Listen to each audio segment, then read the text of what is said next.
here, but there's been a proposal to make it mandatory. The food regulator, Food Standards Australia and New Zealand, has been taking a look at this.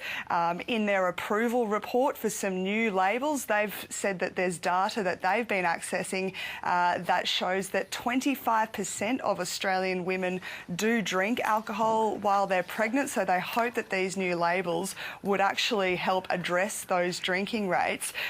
You might be familiar with seeing a picture, for example, on the side of a wine or beer bottle. It might have a picture of a pregnant woman with a cross through it. That's the voluntary scheme. The new scheme, if it comes into place, would have that same picture, but also the words, "Health warning, alcohol can cause lifelong harm to your baby." Now, that would be compulsory on all bottles of alcohol over 200 millilitres in volume and with an alcohol content of 1.15% or above.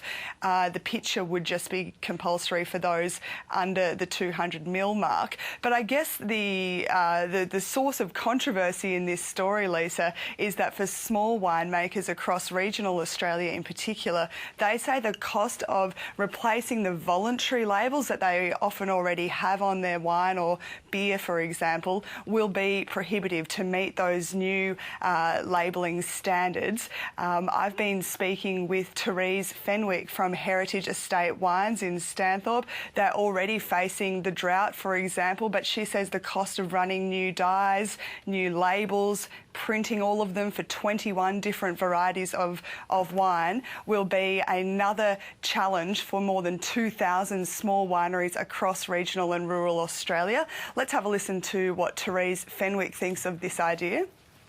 The colours and the words are confusing for people. They do go to their doctors anyway. We've done massive label runs already with the existing voluntary pregnancy labels, and it's an enormous cost, and it's a cost of generally around $500 per plate, and it's a cost of a couple of $100s to get the new dye. That's just, you know, an initiating cost. So multiply that by 21 and then do the label runs again. But Caitlin, the health advocates clearly think that it's worth it.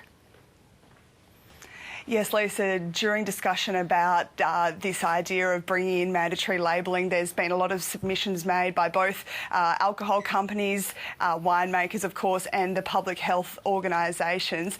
Fsanz has also said that they hope that combined with other public health initiatives, that this mandatory labelling scheme would also help reduce rates of fetal alcohol spectrum disorder in Australia. The Public Health Association says that we know that that is an issue in Australia, therefore we have a moral obligation to address it. They think that these mandatory laws would go some way to starting to do that.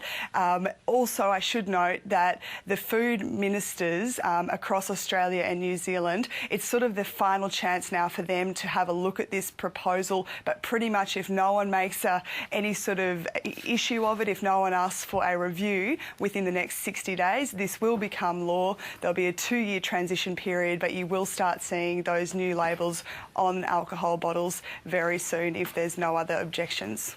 Thanks, Caitlin. To finance news now, the European Union has